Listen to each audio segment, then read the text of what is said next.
One of Freud's theories consists of the superego, ego, and id.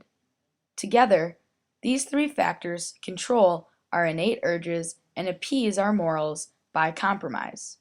Often represented as an iceberg, the superego and id combine to create our actual actions, or the ego.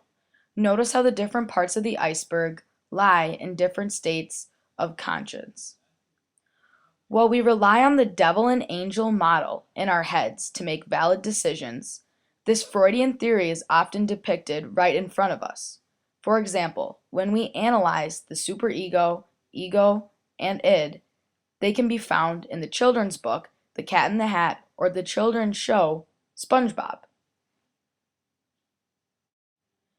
First, let's listen to the first few pages of The Cat in the Hat to find the Freudian theory. We looked, and we saw him, the cat in the hat. And he said to us, "Why do you sit there like that? I know it is wet, and the sun is not sunny, but we can have lots of good fun that is funny. I know some good games we could play. said the cat, I know some new tricks. said the cat in the hat.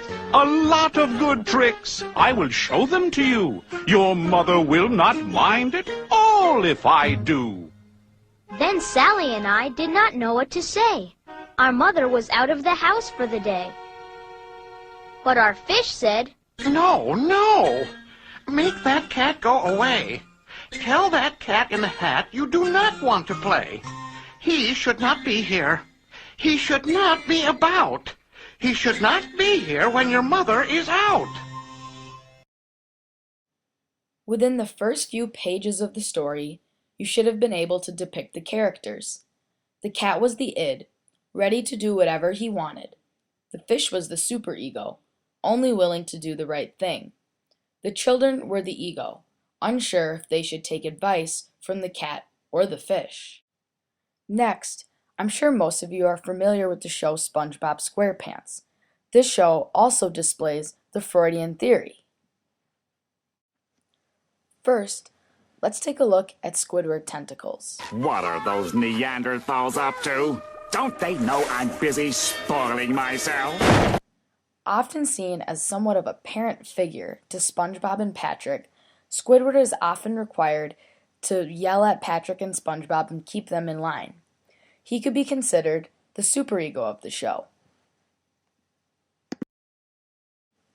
Next, we have Patrick Star. You mean like a weenie? Okay. May I take your hat, sir? May I take your hat, sir? May I... Patrick can be thought of as the id, always doing whatever he wants, whenever he wants, and never really worrying about any sort of consequence. He often has somewhat of a bad influence on SpongeBob and annoys Squidward. Finally, we have SpongeBob SquarePants.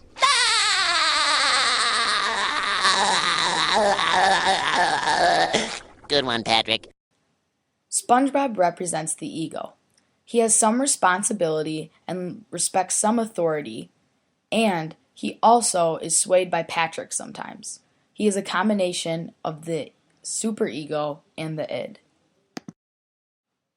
Now that you understand Freud's behavior theory that consists of the id, superego, and ego, you can see how it relates to your everyday life.